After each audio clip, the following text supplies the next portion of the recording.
Welcome to another episode of the Midwest Flyways podcast. Today, guys, we have a very, very, very special guest. Thank you. Joey is also here, and we have Wade Shoemaker on the show today. Wade, thank you for being here, man. Man, yeah, thanks for having me. Absolutely. And obviously, we're very good friends with Wade, so super fun to see him anytime that he's in Minnesota.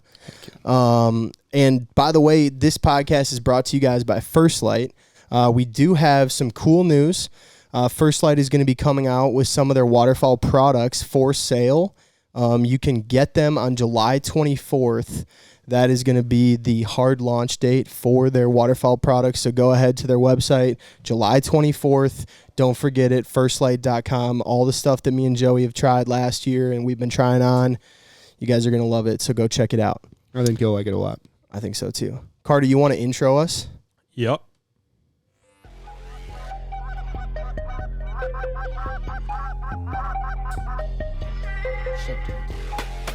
What about it? What should I do with this? Just get rid of it. It's on airplane mode. Hey, yeah, you're whatever. Are you going to keep looking at it or what? No, I just didn't know if it was in Like I was telling my wife yesterday, Cal, Wade is one of the most sociable people of all time. Yes. Like truly sociable. Yep. But yet I don't know another person that spends as much time on his phone. Yeah. Well, hard though, because most of your work is on your phone. I know. Territory. I know. No, it's just such an oxymoron. Because he's so good at he can have a full conversation with you while posting to 4 companies' Instagrams. Oh yeah, bro. And it's a quality post. The best part though, I will say, love you to death. But I know when It's not gonna be good. I know when he's posting on 4 Instagrams because like he's still there with me. Like he heard everything I said, but he has very little input. And I know the difference between your commas and your periods on your sentences in the conversation. And I just like, yeah, man. Yeah. Yeah, I know. Love that. That is so fucked. That is so fucked up. Or just like, nah, man, don't do that again. Yeah, that's unbelievable. Yeah, no, that's super wild. I'll take that. Yeah, I'll take that. That's true. Yeah, but you're a phone guy. Yeah, you're always on your phone, and I would say too, you work on your phone because you're traveling for work all the time. Yeah, it's a lot easier than carrying a computer around. Yeah, 100%. Right. Yeah, it's so funny. Yeah, it's on airplane mode right now, by the way. Thank you. You're welcome. I appreciate that. Our listeners appreciate that. Yeah, maybe it's really kind of you, actually. Like I know how much you're on your phone. Yeah. So, but they may appreciate me having it on and not talking as much. That's not true. I doubt it. I highly doubt that. I doubt it because we're the ones usually talking too much. Yeah. Oh well, then yeah, I'll keep it on airplane mode. That's right. Yeah, you're gonna need to talk. Yeah. Wow, that's crazy, man. Yeah. Wow. Now, I'm not that obvious with like, wow, that's crazy. Yeah, you don't say that. crazy. No, Holy that's crap. a telltale. No, sign. you're very like you're subdued. That's a telltale like, sign. Yeah. Like homie's not. You say yeah. Mm-hmm. Oh yeah. Oh, absolutely. It's like yeah. I just turn into like the dad of my 6-year-old. I'm like, yeah. No way. But here's the thing, though. If you change your fluctuations in your fluctuations in your words, yeah, he'll be like, "Do what?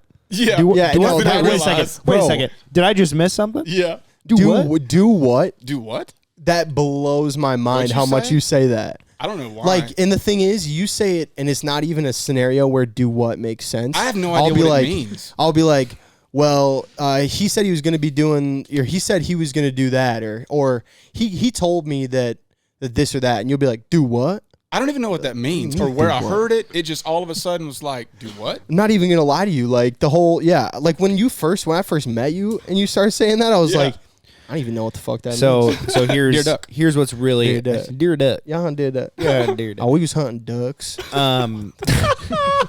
No, it is definitely a Southern thing. Is it? Because when I was in Nashville for NWTF, AJ and BJ, both just ridiculous how I was stuck in a booth with those two. Change your names. Wow, they're alphabetical order too. I know. Unbelievable. You know exactly what you're doing. And they constantly were saying, do what? Do what? I'm like, where are you from? He's like, Mississippi. Oh, well. Dude. I'm like, okay. So then my sister's kids were talking to me on the phone because they moved to North Carolina. And he goes, sir, when he couldn't hear me. And I'm like, this is ridiculous. Do what? Yeah. My sister said, do what to me? I'm like, I'm done. I'm done. Well, I think it is a thing, dude. I guess so. Yeah. I think I've heard other people say it too. Like I've heard other Southern people from the South say like, do what? Yeah, I don't even know what it means. You say it with emphasis. But I don't even know what it means. Yeah, well, everything Wade says is with emphasis. Unless he's posting it for Instagram. It's very passionate. You know what I'm saying? then it's subdued. Yeah, sorry. Okay. Yeah. Let's get away from that. So Wade, Brandy better not be listening. Oh boy, she knows. For the people that haven't listened to our first episode with you, just give us a little insight as to who you are. Oh man. Name is Wade. I'm a photographer, videographer. Done it for full time for about 6 years now. I do less photography and videography now, and work for a couple brands in the outdoor space, which still takes up a lot of time. But yeah, known these guys for probably close to 6 years now. I think that's about really right. became like pals when I quit my job. Yeah. To do what I'm doing, and you guys came down to Louisiana and we filmed for a few days. Done well. Came down another time, did not do well.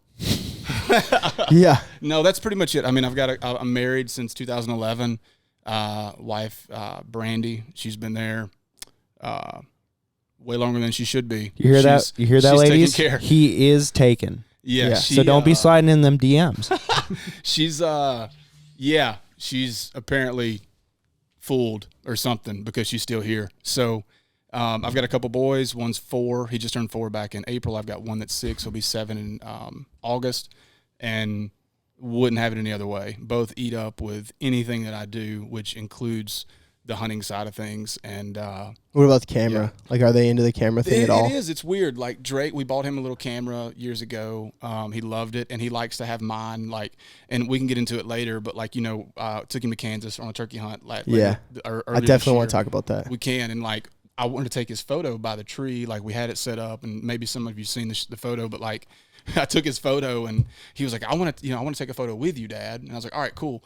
So I set the camera up on a rock to get it all situated. I ran over there to take a picture, sit beside him. He's like, no. He's like, I want to take your picture. I was like, oh. But I had it set up, so we took mine and his picture, and then he got up and grabbed the camera and took my photo. That's so cool. I don't know if I put it up or not, but no, it is. He's kind of got an interest. He's not eat up with it or anything like that, but it is cool to see him kind of gear and shift towards like entrepreneurship. Because when I was younger, that almost didn't exist, And it didn't register for you. Not at all. Not in my family or anywhere around that I knew about. But he has these cool ideas about like, I want to do this or I want to do that. It's not like, nothing against anybody that wants to be a doctor, lawyer, policeman, whatever. Like, but he doesn't say those things. He's like, I want to do this or build this or run this. And I'm like, please do it. Like college sucks. Okay. But do it if you want to do it. I'll support you. Anyway, I'll get off on a tangent, but that's who I am. Dude, I think it's interesting because, like, I don't know if we've ever actually, like, talked about, like, your kind of entry into the industry and, like, this world at all. And so I don't know if you're down, but I thought it'd be kind of cool to, like, hear, because I think there's a lot of guys out there that maybe want to get into the industry or just in general want to pursue something that they're passionate about. Well, and think about how many people are really jumping it. Like, they're buying, like, kids are just buying, like, $3,000 cameras to go and take photos of their, whatever, too much money at that age to not like make it a career. Yeah. So I know a lot of people are scared of jumping into it full time. Yeah, and we've kind of had that conversation, just us three before. Yeah. Shoot, I've talked to Carter about it a couple times. Like we've had these conversations, and it's like, I could go off on a long tangent, but let's let you direct this conversation. Dude, like, why don't you just tell us, like, okay. Because for you, it was sort of like, I mean, correct me if I'm wrong, but almost like an accident, like how it worked out for you in a way. Because, so you started taking pictures. Like, tell me, you were hunting, right? Like, you obviously always been duck hunting. Yeah, but like, at what point? This is your 7th year duck hunting, right? Yeah. Yeah. Seventh total, like 3rd by myself. Yeah. Cool. Broke away from the group? Sometimes. I keep them, We're in a group me though, so when I go, I stay in contact with them. Yeah. So much sarcasm. I don't know how many decoys to bring, throw. Like, it's such a lot. It's a conundrum, dude. You get out there and there's so many variables, and you don't have boxes to check. There's nothing. Yeah, It's the same. It's daunting. I can't handle any more of that, bro. Like, how do I do that? So okay, so you're 14 hunting. duck calls. I don't even know which ones to blow. 3 goose calls. Never touch those. all on your neck at the same time. Yes. You might know. You Two never lanyards. know. You rather have them and not need them than need them and not have them. Yeah, I've got 2 lanyards around my neck. I've got another one in the seat of my boat. I don't even know why I have a boat. Yo, what is with people having So- like 8 so calls here- in their lanyard? Oh, though? I've definitely done it. dude. Oh, I've definitely done it. Like when I was Never starting. done that. No, me neither. All that I just said was false. Oh yeah, I've but like never when had you 8 were calls. young, no. Never, because I didn't start duck hunting until I was 19. Oh, okay. So like I was never. Yeah, I mean, I was young, but I was never like the 7-year-old. Think of kid. it as yeah, I was like a- 21. Yeah, Yeah. or 20. yeah, you 20. 20. It was the year before. This is your 11th year. How old are you yeah, now? 20. I'm 31. That's right. Yeah. So yeah, 20. Okay. Anyway, I started when I proceed. was 20. But anyway, I had like 4 duck calls on my neck because they all made slightly different noises, and I'm like, Mhm. whoa! It was kind of like a myth, like, oh, Yeah. if I blow that duck call Yeah. in this weather, Sure. I'm gonna be good. Yeah. You know, that was like my thought process on it. I'm I like, still oh, kinda I'm go just by a that a little bit. I'm still for a some things, I'm just a bad duck Depending. hunter. huh? Depending, like I would maybe Yeah. change my call out depending on the day. I literally have 2 But, to 3 like, duck calls on I my only have lanyard. 2 on it at any time, no matter what. Yeah, but I don't have a Canada call on my lanyard. We don't have them. I keep a spec call now, but like I've got a like a cut down or a JJ, and then I've got like a Parrish that I'll put on every now and then. I've got you ever heard of MiG? Yeah. Bruh, got one of those this year, and then a MIG? Yeah. yeah, and then I've got Is that a brand or is that a it's just a style? It's a call maker. It's a call. Yeah, it's a Yeah, call. don't and think I've then ever heard of got it. a Tecton, a guy out of South Carolina. Isn't that MiG pretty small? Yeah, Yeah, it's small. But Yeah. like, and they're all different. Like one's for finishing on like especially cloudy, low pressure days where the sound is very loud. Yeah. Not that I can't blow the other one's quieter, but that one's just softer. Would you just take a call off and put that call on for the day though, or would you just take them both with you? I normally just don't. I normally put my spec call on, take it off or put it on depending on where I'm going because there's a lot of places I hunt. There's no reason to have a spec call. Yeah. Anyway, Yeah. let's get it. We can get it. Okay. So yeah, we went off on a tangent, and that's totally fine. That's No, what happens don't be. here. That's how it's gonna go. So that said, though, going back to this, like I think your story is pretty inspirational. So like you were hunting, and why'd you buy a camera? Like what was the reason? Oh, man, like I think it's kind of like it's not that simple. It is, but it's not. So like I started like Paw Picks was where it started. We always wanted to do end of the hunt. We wanted to do Paw Picks, and it was like throw them on the tailgate. And then I didn't realize belly up was the way to go back in 2005. No one whatever did. it was. No one did. Nobody did. Nobody did. Right? Like the internet was barely invented. yeah, Facebook had been out for 2 to 3 years tops. You had to have a college email to have it. Yep. If anybody remembers that, that's how old I am. My sister had had it it when my I was freshman still year. in middle school. Freshman year of college. Yeah. Your boy was pumped to get Facebook. But anyway, I was 3. there you you go. were See? amazing. That's Abraham amazing. Lincoln is, he's a pal. Unbelievable. He's a pal. I grew my beard out in remembrance of him. God bless him. But we, so anyway, we do Paw Picks, and my thing was like, I never could like let the pick happen unless we were weighted right. Like those 4 dudes, 2 people better be on each side, not 1 and 3. Like my brain wouldn't allow it to happen, and I didn't Okay. understand that, you know. And then like you fast forward, let that be a thing, and you fast forward like I've got like this iPhone 6, and I'm like, all right, I can take some cool stuff, because cameras started getting good around iPhone 6, I think. And then I needed more than that, so I went and Brandy bought me a GoPro for Christmas. It was a Hero 4 Black, and it was like the best GoPro. And I was like, this is dope. I've arrived. Nope, I'm doing what I want to do. I've arrived. Yes. So like I get it, and it was the first iteration of GoPro that you could zoom. Why? You had like 3 different settings. on You that. arrived. Yeah, dude. Because listen, You arrived. it's in at the a name, fucking bro. Piece of shit camera, boy. Look, no, bro, it says GoPro. There you go. I was- Hey, pro staff. And I had like the Go poles, like Yeah. all this stuff. I had accessories. I had a Pelican case you kept it in. Oh shit. That's professional, bro. This costs more than the GoPro.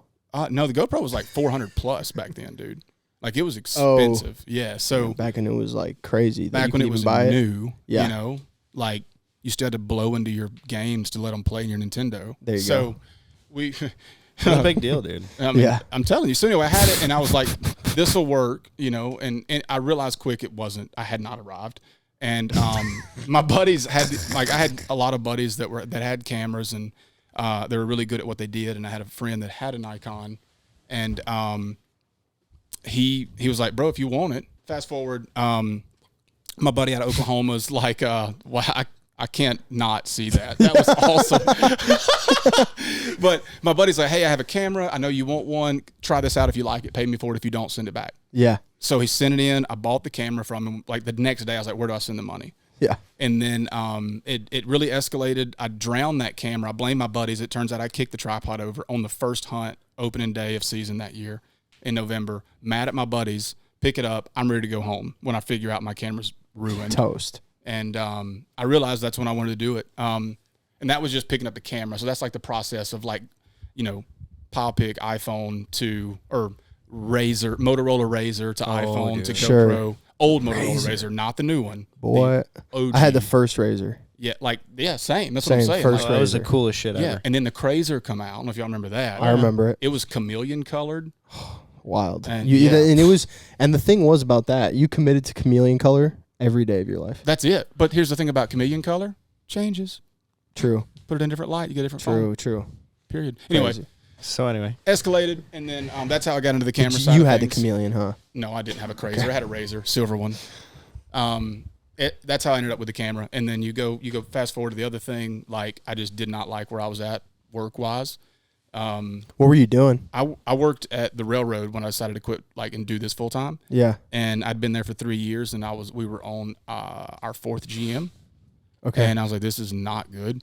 Yeah. And the transload department that I was managing it just looked bleak for the future of that department because the customer, our customer was losing customers kind of thing. Sure. To my knowledge, and that may not be all the way true, but anyway, you were sitting there like, I don't know if I can keep doing this forever. I couldn't. I was done, mentally checked out. Before you started taking pictures, did you know you didn't want to do the railroad thing? I didn't know what I wanted to do. Okay. I had no idea. Yeah. It was one of those things. Went to college to be a personal trainer. Yeah. This was nah. Oh, that makes sense, Mr. Veins. Well, that's vein god genetic, but no, I didn't like the idea of waking up at 4 a.m. to go to the gym and train people. Sure. And honestly, I'd have to move to make money from where I'm at. Like, I'm not going to make that money in Quitman, Louisiana. Yeah.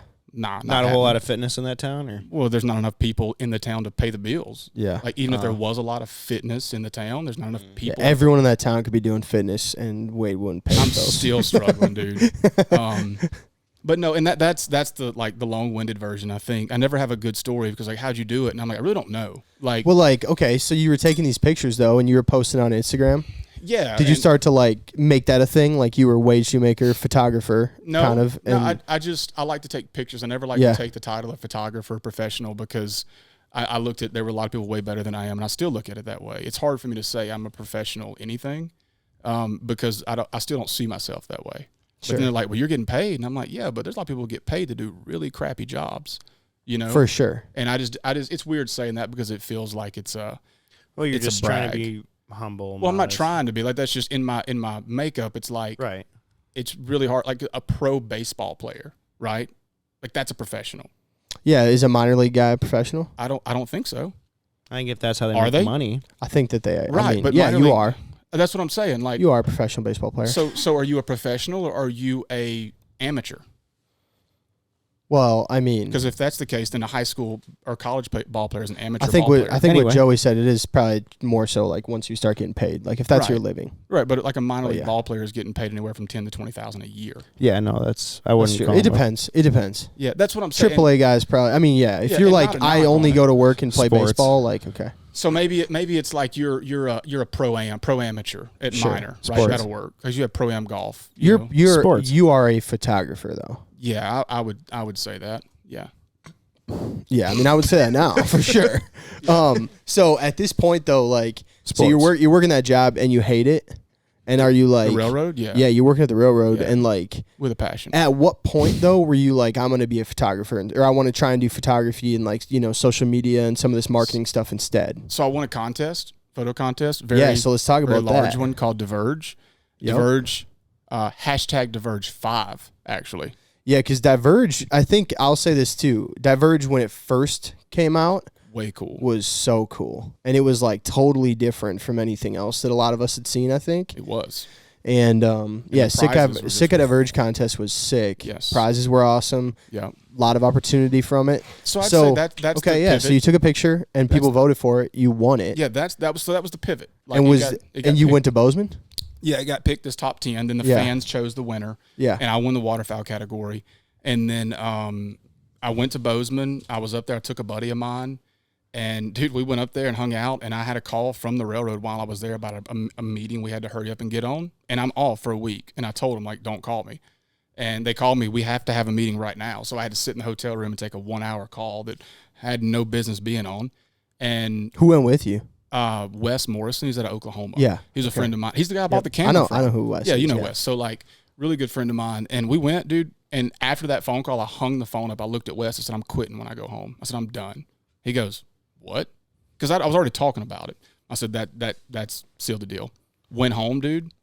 Put my 2 weeks in. So at Sitka Diverge, did you meet people that you were like, I think I could just like start doing this shit, or? No, that really being around people that thought progressively like that kind of put me in that mindset. Was that the first time that you'd really been around like that type of people though? Yeah. Was that your first plane ride? First one ever. Yeah. Yeah. Whatever year that was. That is so cool. 15 or 16. Yeah. First time I've ever been on a plane. 8 years ago. Yeah. First time ever. Now you're a flying son of a bitch. Now it's like, nah. Crap, got to go get on an airplane. Yeah. So other than you being like the most social person ever, put yourself in one of the biggest networking events possible as you are motivated to quit your job.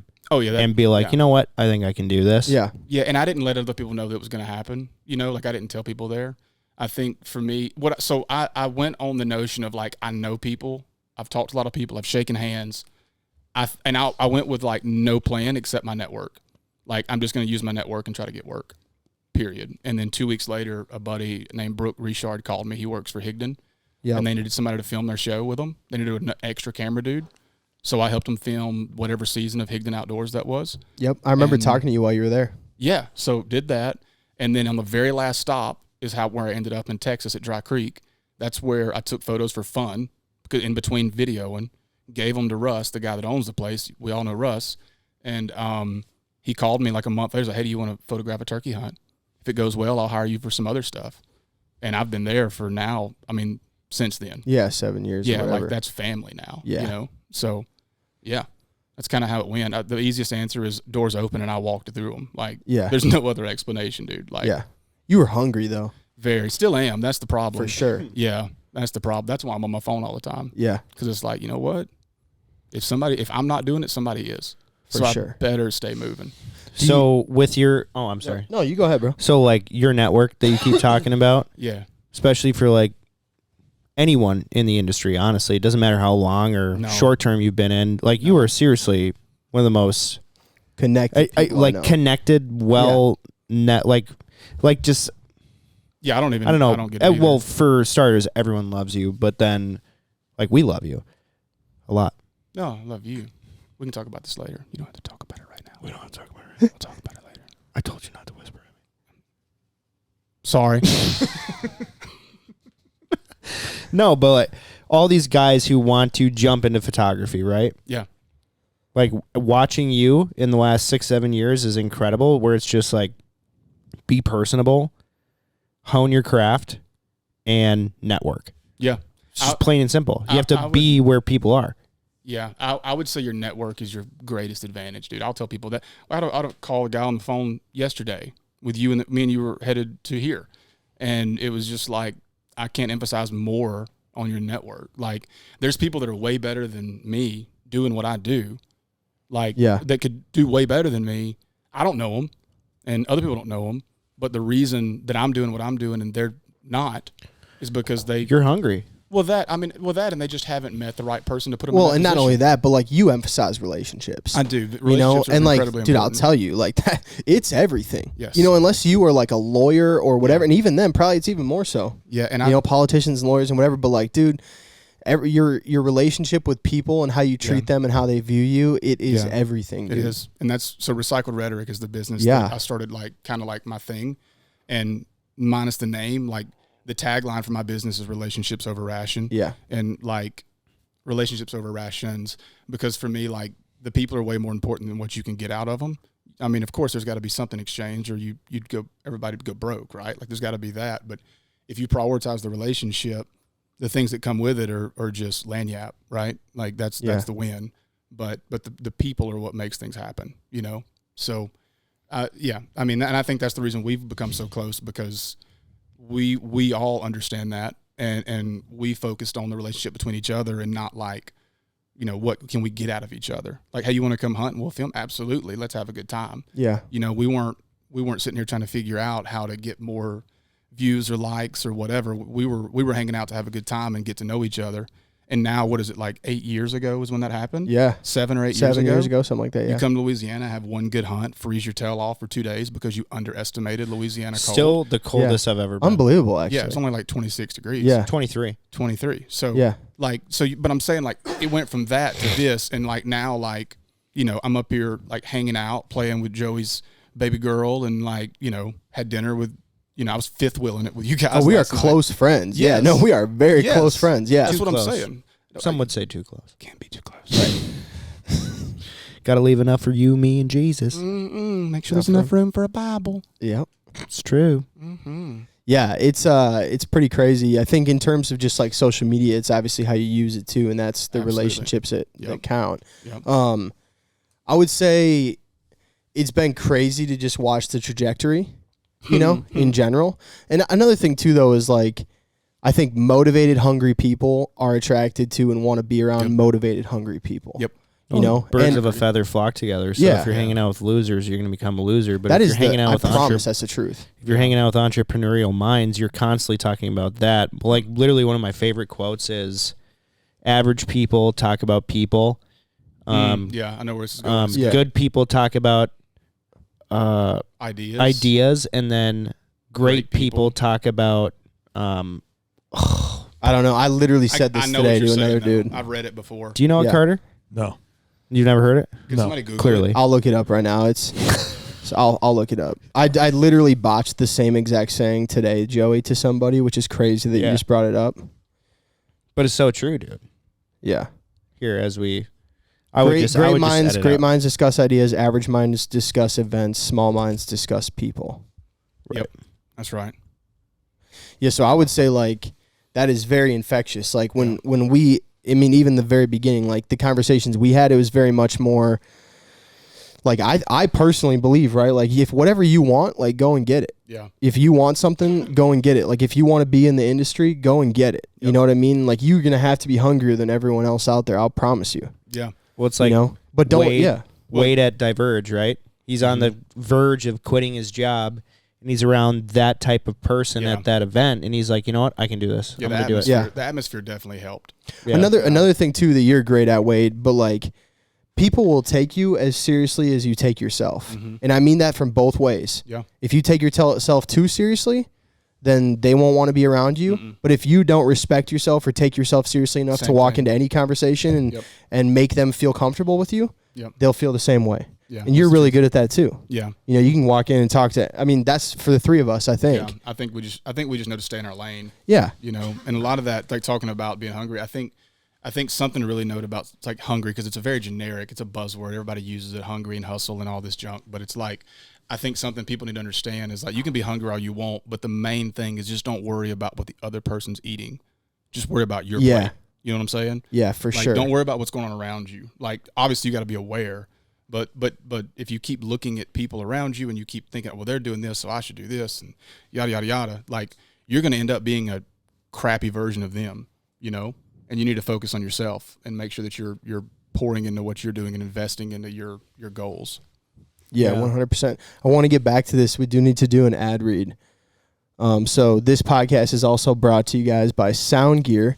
SoundGear, which Wade is here in Minnesota, helping them continue to produce the best possible products for you guys. I'm telling you, nobody spent as much money doing making hearing protection for hunting as SoundGear.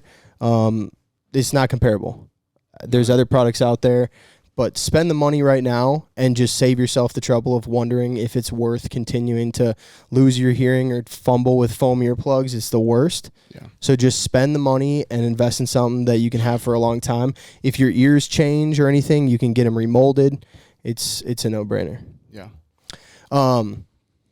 Yeah, so I think another thing that's kind of been interesting too from my end of it, right, is like as you're a little bit older than me, you know, watching you kind of deal with some of the stuff of like traveling so much for hunting.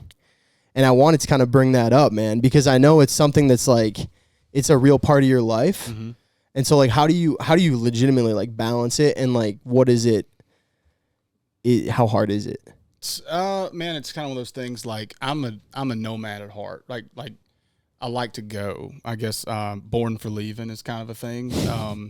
I think a buddy of mine has a brand called Out Yonder, and there's a hoodie that on the back of it says "Born for Leaving." I was like, holy crap. That's the truth, you know.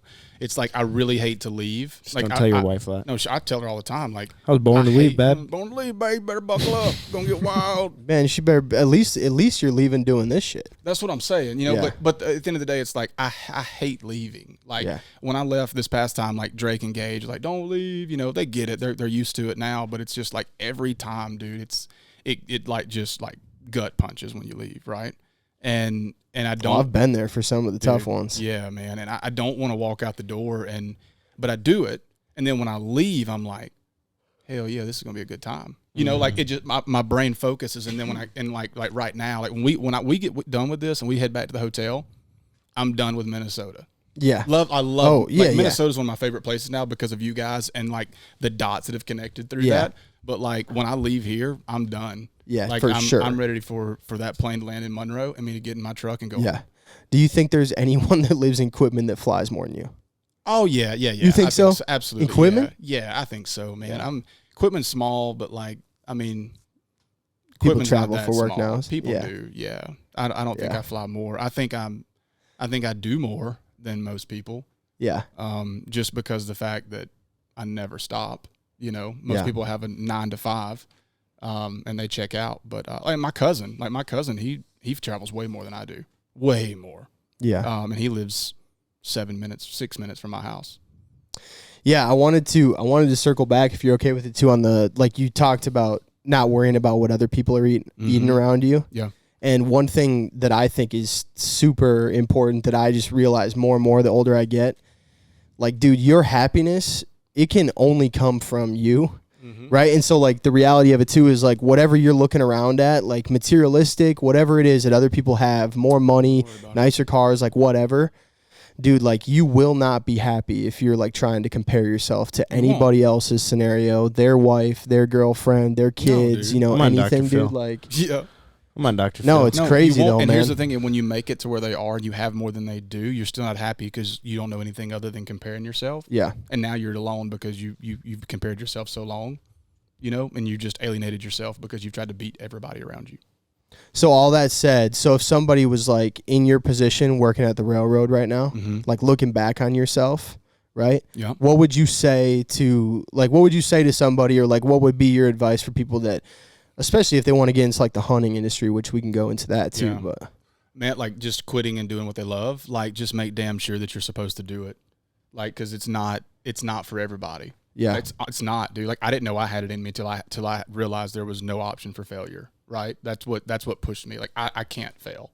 Not that I'm not capable of failing, cause I failed in a lot of things, but like my only option is to keep going. Right. So I just, that's it. Like make damn sure you're supposed to do it and understand that you're going to probably have to cut back on your lifestyle a little bit.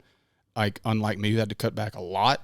You know, I went from a salary to like first year on paper. I think I made. And like, Drake was like just born. He's just now like 1 or so, but like on paper, my first year employed, for anybody listening, I made $13,000 the whole year.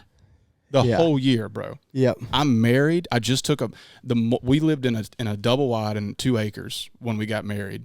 And Drake wasn't born. Before Drake was born, we went and bought 18 acres, a house with a barn and a barn and a shop. Yeah. Now, and where I'm at, cost of living, like people that are like, whoa, crap, you know, that's way different where I live. Yeah. Like, but what I'm getting at is like my mortgage tripled, and like your income, my income went down like 60%, 70%, 80%, whatever that was, you know. But like we just had to make it work. Like Brandy had 2 incomes, and we knew that, so we pushed, and then.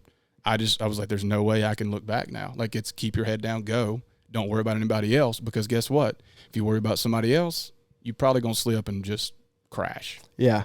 So, yeah, I mean, so anybody wanting to do it, like, understand, your boy made $13,000 the first year, and it's not glamorous, it's not cool, it's not anything but real. And when you get to that point where you have to make a lifestyle change that serious, it'll check you for sure. You know? It'll check you quick. Yeah, man, that's crazy. Do you feel like you're doing what you're supposed to be doing? Like you feel like you're doing what you're meant to do? Yeah, I do. I think it's going to keep evolving because I've seen it from day one, and I don't have to get into those details now, but like, I think I'm supposed to do something in the outdoors. I think I'm supposed to like build relationships. I think I'm supposed to invest into people. Because when I was coming up doing this thing, I told Joey this, like I would have killed to have conversations with people that could like that I'm having with people younger than me. I'm just hoping I'm not wrecking their life by giving them bad information. But I'm giving them honest information and telling them like you have to do it your own way, but here's like what I did. And for me, I'm not scared of that because like, dude, there's enough for everybody. For sure. Know? Like don't be scared of somebody taking it. If you're scared of somebody taking it, you're probably not doing all you're supposed to be doing. For sure. Period. Right? Yeah. And if you built it on a relationship, like we talk about, they're not going to get rid of you if you're doing your job. Yeah. And they'll probably keep you longer than they should because of that relationship. For sure. So, all that to say, like, I think I'm supposed to build relationships. I'm supposed to invest in people that need it. And honestly, man, like a lot of people don't know this, but like for 3 years before I worked at the railroad, I was a full-time youth pastor, and I did public speaking every week because I had to speak to students, and like that's a big part of my life too. I'm very like open about that, and I think that part of that's going to come back around because right now, and I feel weird saying this, but like I've built influence, and I know I have, like just matter of fact, like. And I think that's going to come back around at some point. Not that it's going to be a full-time thing, but I think it's always going to be a part of it. Yeah. So, build relationships. Give back. Invest, and tell people about Jesus every now and then. For sure. Yeah. Yeah, that's super cool, man. I can dig it. Yeah. Joey's having a cheese stick. A little hungry, bub? Yeah. Skip dinner? I did. Yeah. I feel that. Well, that was really deep, guys. That was good. That's what happens when we get together. It was good. We can like. Don't get me wrong, but we're literally on the set of Dr. Phil. I mean, Oprah. We're here to solve problems. There you go. Or create them. Could you help me solve some of mine? I have a lot. Where do you start? I need probably need more time than what we have to fix that, Joe. Time machine. I need a slow down machine. Go back and just beat the shit out of me when I was younger. I don't know if that would help. Or when you're older. Don't know if that would help. Right now. I got another question for you. Yeah. So having hunted tons of different places, what are a couple of your favorite places to go, or like when you're like packing the truck up, where you're like, I'm can't wait. Oh, dude. I mean, there's a lot of places that I've enjoyed hunting just for the obvious, like the sheer numbers and things like that. We're just like, holy crap, this is wild. But I don't think I've ever found a place that I enjoy hunting more than local. Like I don't know what it is. Maybe that's nostalgia. I think it's because I cut my teeth there, and if I'm going to get my ass kicked, I want to know what's kicking my ass. Yeah. You know what I'm saying? Like for sure. I don't want to go home and like if I go out of town, like let's just say I go some random place in Arkansas that I've never been. The situation's the same, but the area's not, right? Like the bayous and the waterways flow differently, the trees flood at different levels. So like there's so many variables that I don't know. And that's cool. I like to figure that out. But at home, I can look at a river level and tell you where the water is, like in the trees, like at a certain point, or if it's not in the trees, where you can go based off that river level. And for me, if I know all of those things and still get my ass kicked, like I can figure out why. And that's why I like it, because it's a game, and it's like, man, got my butt whooped here, so now let's go over here and do this. Like you just know, water's coming up. Okay, cool. Well, I was a day behind because the water came up 6 inches last week, and I didn't realize that I checked the gauge. Water's crept over this whatever, like it's flowing out of this ditch now. It's flowing back out of a creek, not in like there's places we hunt woods that we know that after hard rains, a creek will back up from a pond into the woods, but people don't know that it's got woods and water in the woods because the river hasn't risen up enough to put water in the woods. So if we hit this creek and run way back, we're going to hunt woods with water if the birds are in it, and people will be like, what? Then there's several people that do know it, but the majority don't. Yeah. But the whole like at home, I'd rather be like hunting woods at home. Every situation, you're comfortable. I don't know it, but feel good about I know enough to figure it out. Yeah. Yeah. You feel that way in Texas though? Ducks. Yeah, ducks are cake in Texas. If there's ducks, because you're hunting tanks. Yeah. Like, there's not a whole lot of science to that. Really not. I love everybody that does it, but and you still get your butt kicked, right? They may not show up or whatever, but if they're there, 75% of the time, you're gonna shoot something. Like, they're coming. And if they're there, bro, I mean, just make sure you're shooting the right kind of bird, right? Because you can go over pretty quick. So, yeah, Texas is fun. I love the landscape of Texas because it's so vast. Like, you can be on a tank one day, sheet water, flooded corn. Dude, we hunt freaking cotton fields for cranes. Like, what? It's weird. Yeah, I mean, like, I love the vastness of that, and you can do that a lot of places, but Texas is special just because I've been there and just so much really grown to love those guys and the things that we do there. So, yeah. There is something magical, though, because I was thinking the entire time we're talking, like, why is it so amazing to hunt where you started? I don't know, man. And I don't have an answer. It's like I just took my future brother-in-law hunting ducks for his first time this last year for opening teal. Yeah. And he didn't have waders. So, like, I just put him in, like, tall boots and whatever, but he was going over his boots. Yeah. And I was on a WPA out in western Minnesota, and I've hunted there probably, like, 15 times in my life. Yeah. But it's like my wife, my brother-in-law, he doesn't have waders, but it's so warm, too. Yeah. It's September 1st. Yeah, it's like you peed and it never stopped. Right. Yeah. And so, but he had a blast, And the whole time, I didn't even realize that he told me, like, a couple weeks later, he's like, I really liked how you explained, like, the whole story of that slough. Yeah. And, like, everything. And I didn't even realize I was doing it. It's automatic, dude. It's just like, oh, yeah, last time I was here, we went over there, we shot this duck, we never shoot those here, blah, blah, blah. You're just, like, talking about the spot. It's cool. But then there's something so satisfying about going to a new area and just, like, figuring it out. Yeah, I do like that. There's something magical about both feelings, you know? I love the nostalgia. And the first time you guys came, I'm not going to name where we hunted, but, like, the first day we did well, then we went to a different spot. We went to a lake. Like, we left the one spot we were banging on them because, one, like, we got what we needed, and y'all wanted to see different whatever. Yeah. But the last day, that area we hunted where we had to load take the Kubota and launch the boat and all that stuff, like, we scouted the day before on the river. Joey was with us when we were in those woods. I don't know if you were with us. We scouted two different spots. Well, when the limb fell on my head.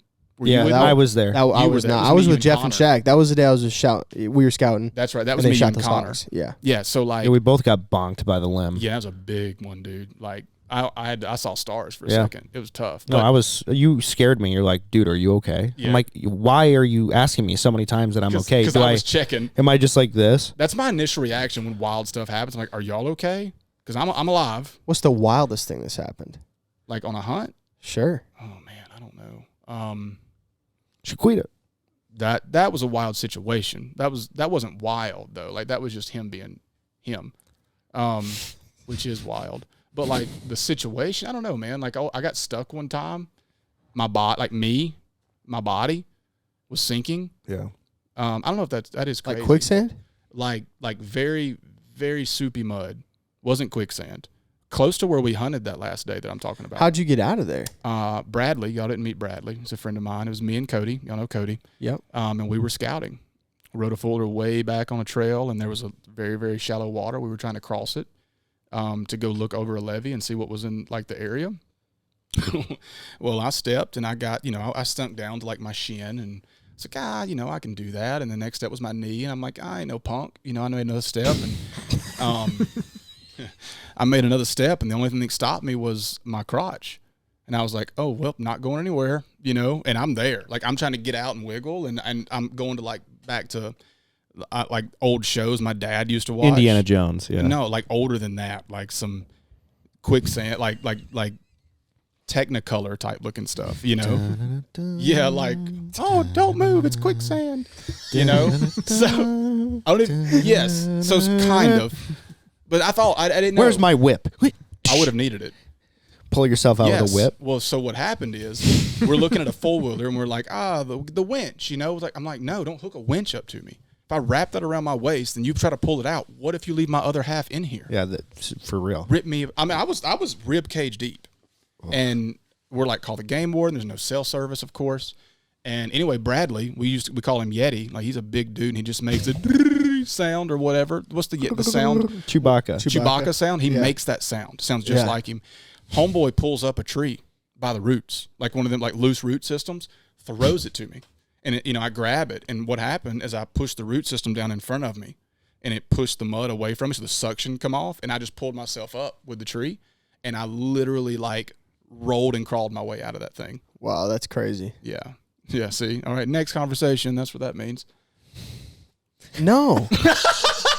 I had to process that. You totally did. I had to process. Wow, that's crazy, man. No, I was just thinking about it. I was like picturing you rolling with your waders on to get out of the situation. I'll show it to you guys. Yeah. I'll show it to you. It's wild. Have you ever wrecked a boat? You ever been in a boat wreck? To define wreck. I don't know. You're not driving it out of there. No. You ever like been in a boat wreck though, or like hit a tree where you're like, golly, and like something was fucked up on your boat? You ever worry for your safety driving a boat? Because I was riding with you. I don't worry about it. If you worry about it, you'll be scared of it. Yeah. So don't worry. But I will say, like, I've like, slid and done some things, jumped some things, on purpose and on accident. I've ran into some trees before. Oh shit. Like not even like, I mean like big trees. Like when I hit, I stopped. Me and Jeff, honestly, the craziest time boat rides was just like when me and Jeff hunted together a lot. Because Jeff, like, he didn't care either, and his boat had nothing in it. Yeah. Just gives you full license to just give her. Oh yeah. I mean, empty boat, like a naked boat. He had a grab bar, and every now and then we'd have the gun box in it, but who needs that, Right. Yeah. We didn't have storage. He had a front hatch on the front. That was it, bro. Like, Jeff. So this makes sense, right? Totally. Right. And we're running a 35 horse carbureted gator tail back then, and we were running like 30 plus miles an hour because Jeff was a mechanic and he did work. And back then, if you were running over 30, you were king shit. You were doing it, bud. Yeah. And you add running over 30 with a guy that don't give a rip, like, who cares if we get thrown out of the boat? You're not beating us, not happening. Yeah. God. So anyway, and that's kind of how that went. But I remember one time we were rolling through the woods, and we're going, and I'm looking. I'm like, we're just hit this, whatever. I can't remember what it was. Trees. I mean, like oaks. Jeff and these are flat-fronted boats. Jeff, we just hit, and you just and you hear, and I'm braced because I know it's coming. And I don't know what Jeff's doing, but all of a sudden, I was fearful for Jeff's, like, life at this point. Yeah. I just see Jeff's big as hell, right? Like, he's a big dude. He's 280. Well, yeah. Yeah, he's 280. He was, I don't know about now, but he's big, dude. He's tall. Dude. He's thick. I mean, he's country strong. Oh, right? Yeah. Like, he's farm boy. Yes. Oh, yeah. Throw a bale of hay over your head quick. Yeah. And the round bells. But he can't reach around him. No, dude. But so anyway, he hits this tree, and and I just see Jeff go by me real fast. Like, he's and I'm braced, and I'm like, oh God, that hurt. And he just goes by me, and like, it's not like a stumbling go by me. It's a, like, it's just, and I just hear flying through the air. I just hear, and I look like, oh crap, Jeff's dead. And I stand up because here's the thing, you've got the seats with pedestals in them and stuff like that. Yeah. There was a seat in the floor, and you're supposed to put them in the seat. Well, the pedestal was sticking up. Jeff's face landed on the pedestal like this, and I'm like, he has a hole in his face. I didn't know. There was so many things going through my head, and he got up, and I was like, I didn't want to say anything, and finally I was like, bro, you okay? He was like, oh, yeah, that one's going to leave a mark. It was just some Jeff remark. That's some Jeff shit right there. Hey, we got out. We got out of the tree, and we took off again. Like, it never happened. Like, you can't have PTSD when you have a wreck.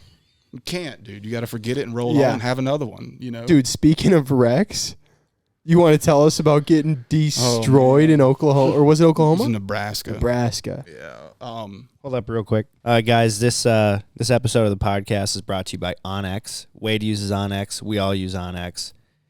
Go check out the crop feature. Honestly, at this point, we have said so much about Onyx. If you don't have it already, what you doing? Yeah. Yeah. No, So- you know every feature by now. And here's the deal: we have a discount code, MWF20. Yeah. Yeah. MWF20. Yes. You know me. I don't know the discount code. Nice job, bro. I'm proud of you. But go use our code. Get yourself 20% off any of your memberships. What does that Check out Onyx. Does that MWF stand for Monday, Wednesday, Friday? Midwest Flyways. Yeah. It is Monday, Wednesday, Friday. You can get it on those 3 days. The code And only yeah, works on Monday, Wednesday, Friday, Yeah, just exactly. so you know. Yeah. So if you don't do it tonight, don't do it till Friday. Yeah. Thank you for reiterating Yeah, that. just so you know. Just That's all lies. So tell us about this. Tell us about this wild week in Nebraska. You and Joel? Joel was there. We met Joel. Me and my buddy Nate. Yeah. Met Joel at his house. We rolled there. I don't know if we slept there that night or just met him and rolled on, but we ended up going way west and north and hunting an area. And we met another buddy up there named Nick, who works for Williams. Yeah. And anyway, we were hunting and we go and it's like the next last day and we're all wore down and I see Nick in the store and I'm like, hey man, like let's get some caffeine. You know, they've got. You guys are grinding. Oh, I mean, you know, it's public land and we don't know the area, so it's like if you're not successful early, you're just going to be wore down, right? Because there's like going easy is not an option when you're there because you're there and you're not going back for a while, so you better go all the way. And I tell Nick to get some caffeine. He doesn't get caffeine. He's like, I don't drink caffeine. Oh, that's okay, right. cool, because we all do. And Yeah, he doesn't drink alcohol. He doesn't drink caffeine. he does now, but he drinks caffeine now. Yeah, no, Just clarify that. I've had that conversation with him. And we leave the store and we take a right. I think we went north and we literally, and we're not even 3 miles away, like at all. And there's something on the side of the road and I'm trying to figure out where we can go get access to go into this public property. And it was NWR, it was some kind of refuge. And we pull over and I'm reading and I look at Nate and then all of a sudden I'm laid straight back in the truck. The headrest is coming over my head. The clothes rack is coming over my head. And I have no idea what just happened. Like zero. And I sit up, look at Nate, airbags out. I don't know if airbag was out, thinking Nick's airbag was out. Look at Nate and I'm like, what in the world? Like what just happened? Like we're so confused because we're on the side of the shoulder of the road, sitting still. Just got crushed. Yeah. And I see stuff like falling and I'm like, am I bleeding? You know? And sure enough, he's like, yeah. So pull some napkins out the glove box that thankfully still opened and turn around like, who hit us? Turn around. It's Nick. Nick fell asleep apparently in a curve. I mean, centered us doing about 60. Oh my gosh. Yeah. So we get out. Nate gets his door open. We're like, Nick's dead. Like, I know I joked about, oh, Jeff's dead, or like that was a joke. We thought Nick was dead. We're like, holy crap, Nick's dead. Like, so immediately we're like, man, this just got different. Like, who cares if we wrecked the truck? Let's figure this out. So he kind of leans back and he starts, and Nate's like, all right, dude, just be still. Like, don't move. And I yank the door open. Everything's bent up. Like, Nick's truck looks like an accordion, like a rocking chair, how it rocks back and forth. Yep. Like that's what the bottom of his truck looks like because those trucks are supposed to do that, and it did that. Yeah. Open the door, smoke comes out, all the airbag stuff comes out, and dude, I mean that happened, and then totaled both trucks right there in Nebraska. Yeah. And did you guys get a rental? Yeah, we had. Well, the closest rental that we needed that could carry all of our hunting stuff was in Denver. And how far was that? We were like 4 hours from Denver. Oh my god! And so what ended up happening? Thankfully, Joel and his buddy was there. And after we got to the emergency room, I got like stitches right above my eye, right here. It's my Harry Potter scar now. Right. You're not pretty anymore. I mean, I wouldn't go that far with it, but adds character. Yeah. But no. All that aside, like we rode back with Joel and EJ, which is Joel's buddy. It's our buddy now, and. We got hadn't shot a turkey, right? Woke up the next morning, like we stayed in the hotel that night. There's nothing else we could do. Woke up the next morning, hunted for a few hours with a guy named Tristan, really cool dude, lives in that area, or hunts in that area, buddy of ours now, and rode to Lincoln, because we didn't have nothing to drive, and called a rental, got a rental the next morning from the airport close to Lincoln. But before we picked up the rental, we shot 3 turkeys in Joel's. Yeah. So we turkey hunted that morning and shot 3 turkeys within 36 hours of the wreck. Oh, my gosh, man. That's sick. It was cool, man. Very cool. Yeah. Not what the a wreck. great way to end it. I'm not going to lie. When you were telling me the story of how the wreck happened, I don't think I've heard the full story like that. It made me feel very uncomfortable.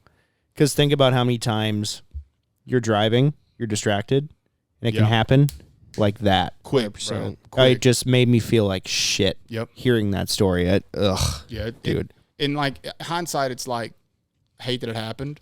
I'm honestly glad that if it had to happen, it happened to the like us. Like it wasn't somebody we didn't know that hit us. Right.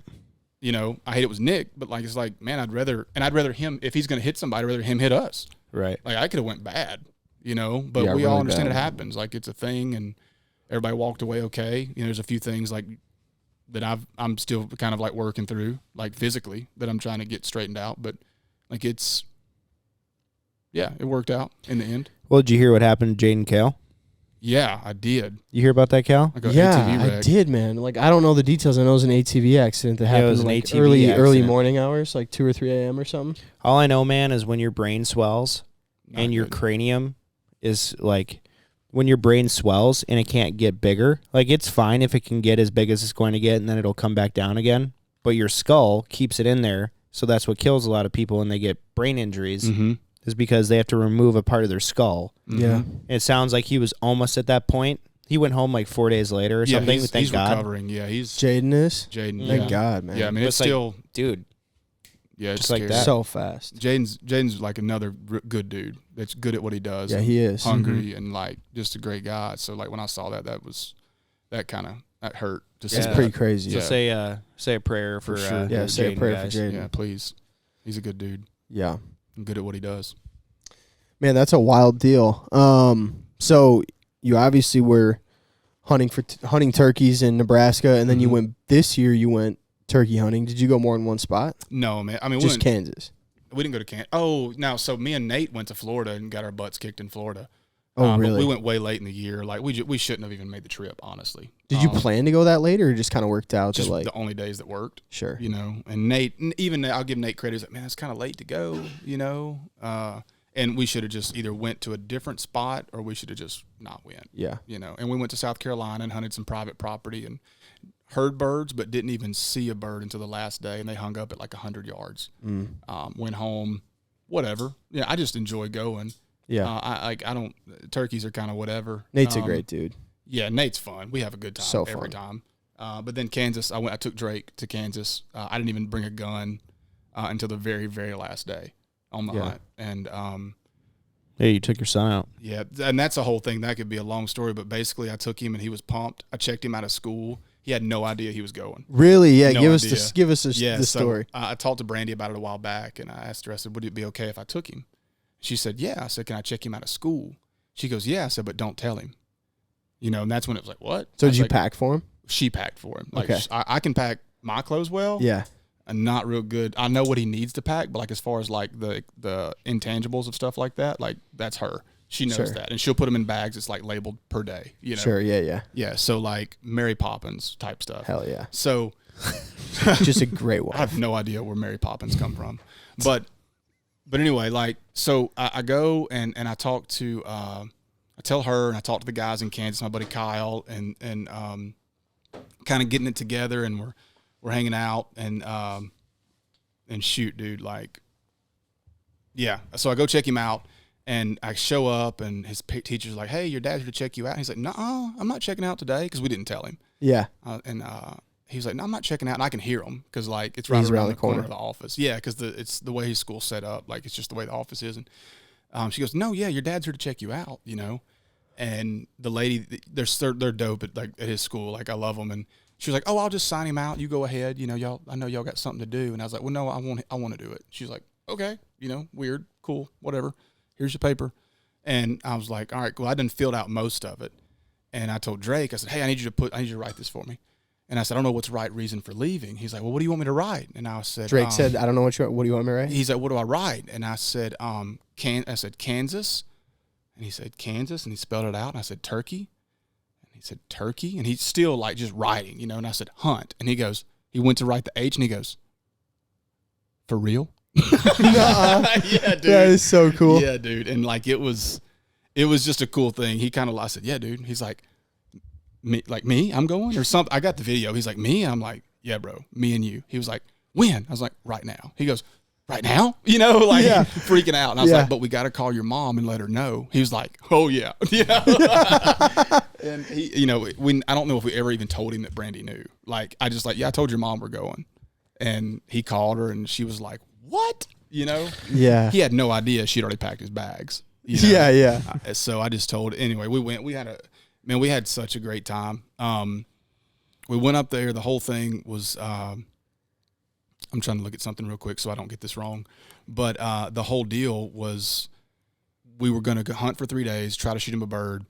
And dude, it just didn't pan out, you know, like it didn't pan out the way we wanted it to pan out. And one day we ended up having like 7 birds come right at us. We saw them at like 125 yards.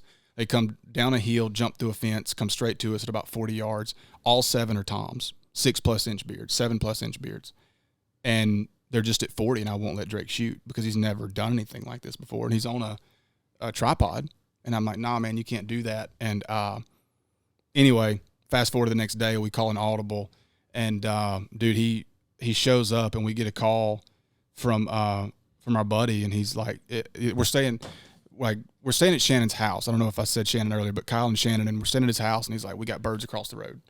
So we show up. Shannon knows exactly where they're at. We go set a decoy out, and I've got Drake on his knees behind in the bushes. There's an old lean-to deer stand, and he's just, I guess, the worst situation for him for his height. Like, he can put it on the step here, but he's got to look up, and he can put it on the other step, but he's got to look down, or he can't, whatever. So I was like, all right, let's do this. I put my turkey vest down for him to put his knees on. I put 2 2x4s stacked on top of each other. Now he's on top of 2 2x4s and a turkey vest on his knees, but it's the perfect height. Phone booking out. Perfect, dude. Yes, like that would have been even better because it wouldn't have went down when he got on it. But dude, them things come in, they get about 10 yards, and he mows it over. Like, first turkey ever. What'd he shoot? What gun? My 28 gauge. Yeah. No. He shot my 20 gauge. Did he? He shot my 20 gauge. Okay. Because because I was worried about the pattern being too small. I know turkey hunters want this like baseball pattern at 40 yards, bro. I want a beach ball at 40 yards for Drake. Like, I want him to not miss, you know. Yeah. But it had a tight choke. It just wasn't like a turkey choke. Yeah. And I'm talking rolled it. So we got out, and I was like, just put it on its chest. Like, people want to shoot him in the head. I'm like, no, most surface Kill this area, bird. Shoot him in the chest, player. Center mass. And he did. He rolled it, and he jumped out running, screaming. Like, it was a whole different deal. Well, and for people who've never met Mr. Drake, probably the most enthusiastic, young, mature 6-year-old you've ever met, and he's so about to kill. Yes. So to hear him, like, getting his first kill, I can't even imagine what that kid was acting like. Just a psychopath. Running had to have been. Full stride, dude. And I was like, you got to step on their head because it's right. kind of whatever doing its thing. And Drake's like, get him, daddy. You know, like, he's like right up on me. Like, he's like right here. I'm like, get him. And I had to push him back because, like, you've got claws like the turkeys. And I was like, it'll tear you up. It was awesome, man. Like, I'll never, ever forget that, ever. Yeah. And Shannon's right there with me. Like, he's beaming like a proud dad, too. And I'm like, yeah, you know. Yeah. Because I'm not a turkey hunter, you know. Like, I have turkey calls. I know how to, like, use them when I'm by myself. I wouldn't use them turkey hunting yet. I'm not good at it. But Shannon's the dude. Like, I had no part in that except getting Drake there. Like, Shannon, he laid out the red carpet and was like, bro, y'all can come stay at my place. Anything I have is yours. Like, I'll do whatever you need. And Kyle was showing us around, like, took us around everywhere. And it's just one of those things, like, you leave and you know it's kind of like us, like, friends forever. Yeah. Except they told me if I come back, like I can't come back unless I bring Drake. So I think they're Drake's friend. They're not mine. That kind of makes sense. That makes That's how sense. you know you raise a good kid, though. Yeah, that makes sense. Yeah. And I'm good he's with the that. most fun kid. Yeah. Cal, I'm pretty bummed that you don't know that feeling. I don't know if you ever got it, but, like, seriously, the best feeling in the world is when you're in school like that and your dad comes and grabs you at, like, noon. I never got that. On a Friday or a Thursday. Like, I had no idea it was coming. Literally best day of all time. Yeah. Hey, Joe, we're going. Can you do your homework in the car? Yeah. But I'm too pumped to do my homework. Yeah. So then I can't go the next time that it happens, you know? Yeah. No. But it's just like insane. So the fact that you did that for your son, kudos. It was cool, the man. Best feeling. And he's a straight A student. That's the thing that I didn't. He's straight A's. Yeah. Like, of course I'm checking you out, dude. Like, your teacher's like, he's good. Yeah. He's the youngest kid in his class, and he's got straight A's because they almost didn't let him start first grade because he was so young. Yeah. But he passed the entry test, so they're like, he's in. I remember one time my dad, I was in high school, and we used to have this property out in western Minnesota, and like I grew up managing this property with my dad, and so he was just like always there working on it, doing whatever, so that when the construction company brought people there, they were going to kill birds. Yeah. You know? And so one time he comes into school and he's like, "What are your grades?" I'm like, I mean, they're okay. It was high school? Yeah, it was high school. It was 9th grade. I didn't fail the whole grade. It was like fall. So I was a brand new student that year, you know, so I had good enough grades. And he's like, "Okay, let's go talk to your soccer coach. Can you leave?" I was like, "I think I can." And then we go into the soccer coach's office and he's like, "We need Joe. We need Joe for this game, but you going to kill birds, Rob?" He goes, "We're going to kill birds." He's like, "All right, go ahead." I remember that so vividly, and I'm like, "We really going to kill birds, Dad?" And he's like, "Yeah, Chris Laird." Yeah. He's like, "We're going to destroy him, Joe. Yeah. It's going to be awesome." And we did. Yeah. It was the coolest thing. It was Chris and Rob and Mike and I. That's fun. Oh, yeah, it was a family deal, and we're all just like cooking breakfast in the blind, like just like pure. Yeah. You know, it was like the greatest time ever. Yeah. I never got checked out for hunting, but I will say I did get to leave like half days on Fridays a lot in high school with you to go to the cabin. That's fun. Yeah. I mean, like I knew it was happening, but it was still sick. Yeah, that's cool. I mean, it was me, Joey, and his dad like every weekend going to the cabin. We'd watch a scandalous movie, like a rated R, and we're not 17 yet. On the VCR? No, dude. No, Rob like went all out and he made a DVD player in his truck. It was lit. Yeah, Rob decked it all out. I mean, back then he was living in his truck. I guess so. Yeah. I mean, that dude was in there every day, all day. We'd watch. I can't even tell you how many times we watched Swordfish, Enter the Dragon, Bruce Warriors. Lee, The Warriors. Oh, Ferris Bueller's Day Off. Yep. Wow. Oh yeah, all the Adam Sandler movies. Cult classics, dude. Yes. It was wild, dude. That was like every Friday. We were like 14, 15 every Friday. Yeah. It was like I love that. It was lit. Yeah. Living the dream. It was so fun. We had a lot of good times. It was a good time. I cannot wait to do that for my children. Oh, it's you know, like dude, it's like cool. Aziz is only a year old, but and as much as you look forward to it now, it's not going to compare to the actual. Like, I can't. Oh yeah. There's no comparison. Well, it's like I told my wife, like I fished so much growing up that as I just got burned out on it. You know, and we grew up on a lake in Plymouth that was like insane for bass fishing until it got overtaken by weeds. Yeah. And so like I was spoiled. Like you'd go out in the morning right off your dock and you'd catch 5 to 10 bass and you're like going to school, going to church. You know, it was like so normal. And then went out to our cabin, we were catching fish like crazy. You know, and it's just like I'm good. Who gets to do this? Yeah, well, it was just like I was doing it all the time. I'm like, I'm good. Yeah. You know, so I kind of got burned out on fishing, and then I learned how to fly fish, and that reignited it. And I'm like, whoa, this is crazy. Tried to catch every fish that's native to Minnesota on the fly rod, and still have 3 to go. Yeah. And then I got burned out again. I'm just like, man, what the hell? But now that I have kids, I'm like, Roy, I need to fish. Like, we need to fish more. Yeah. And, like, we need to bring our kids out on the water. And, like, we need to have this be ingrained into their DNA. Way more family-friendly than hunting. Like, it is. Really. Oh, I mean, for sure. Well, you can just go out for an hour. Yep. You know, and it's 90 degrees outside. Yeah. Oh, you're warm?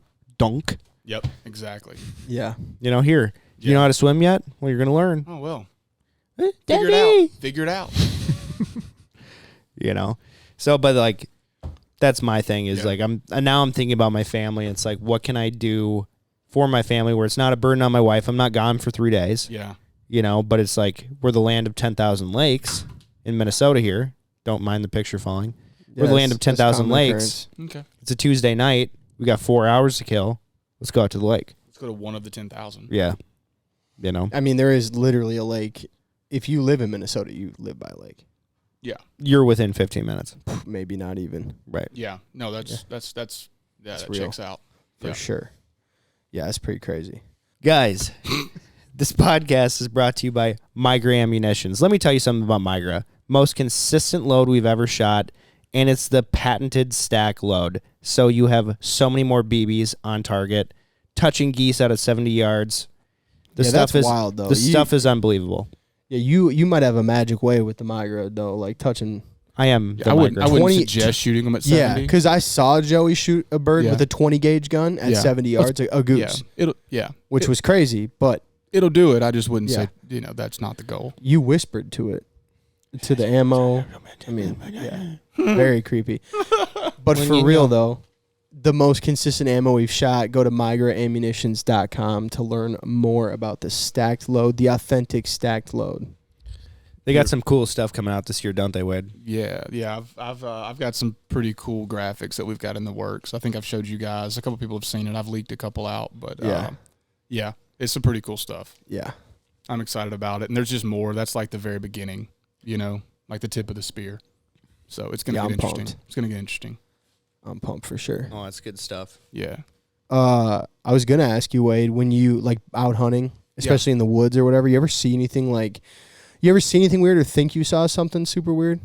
Man, I mean, there's a spot we hunt back home, and you guys have been there before. And it's a little eerie out there, bro. It is, dude. Like that's why I'm asking. It's kind of creepy out there. I mean, your imagination Sometimes. does some stuff, but there's some things that are reality, and it's like, what? Years ago, before I knew you guys, we were hunting an area, and we had to ride a wheeler, like an ATV or I could say four wheeler, down a trail, and you would run a trail and you would cross over a high line. You'd end up at your spot, because there was ponds all over the place. These ponds, and anybody listening to this that's local to me, they're gonna know exactly where I'm talking about if they're worth their weight in salt, as a local hunter. Take it easy. I'm just saying it's like used to be a very frequented spot. Anyway, we crossed that high line. Well, sometimes we decided to not cross the high line and take a left or a right and hunt something on that end. And we did that one day early, and then we turned and we went down this high line, and we're going further down just to find like a better entrance into the woods. And we see a light, and we're like, man, somebody's got a light, and they're not supposed to, because you're not supposed to go into a certain time. And we get closer, and it's not a light, it's a fire in the woods. Well, one, you're not supposed to be here this early. Two, you're not supposed to have a fire going. It's state property, right? So we're like, well, what are these idiots doing? Well, we pull up, and there's like people, whatever, like standing there. What do you mean by people? Yeah. Like, well, you see like them standing there, like, if you walk. They're just hanging out. Well, yeah, like, are they cold, started a fire, they're waiting on sun to come Couple up so they can shoot guys, ducks? or? We don't know. Okay. I mean, like, we just saw them standing there, so we were like, man, we're young. Like, I'm like 21, 22, right? Maybe 22. And these guys are doing their thing, and I'm not about to fight somebody that's there early with a fire built. It's like they don't care. Like, who wants to say something to us, So we're on a wheeler, and we just go by them. Well, it's me and a buddy, and then we go by them trying to find somewhere else. We don't, so we come back to tell our buddies that we couldn't find another spot. Well, we do that, and when we turn around and come back, like, it's gone. Fire's gone. Fire's gone. People are gone. People are gone. There's nobody around there. Don't know if they got scared and saw us or what, but like, there's nobody around. There's no other ATV. There's no nothing. Yeah. So like, we're freaking out, like, what just happened? And we end up hunting down from where it was. We just kind of group up and keep our guns loaded, kind of deal. And sun comes up, nothing, just old remnants of a fire. Nobody's there. Nothing. They rolled out. How many people were there? Don't know. Didn't really Multiple slow people, down though. long enough to get a good head count. And like, were they just wearing normal clothes, or were we they? we couldn't see them. We just like, it's a fire. It's 4 a.m. It was like People black. You standing could just around. see bodies. You just see silhouettes. Yeah. And it's like, are they sacrificing somebody? I mean, as a 21, like a dude, Yeah, like, yeah. I'm like, they're sacrificing something, or Some weird woodsy. Well, yeah, because like if you're not shit. hunting, Yeah. what are you doing in the woods? well, that's at what I'm that saying. hour? I mean, like, Lighting the meth fire. wasn't even cool yet, so Yeah. like, they weren't doing that. Yeah. Which, no, that's funny, but the truth is so. Yes. Yeah, this ought to be good, actually. Let's go down this rabbit hole, bro. Shaq and I. Oh shit! He made meth cool. We knew a shortcut.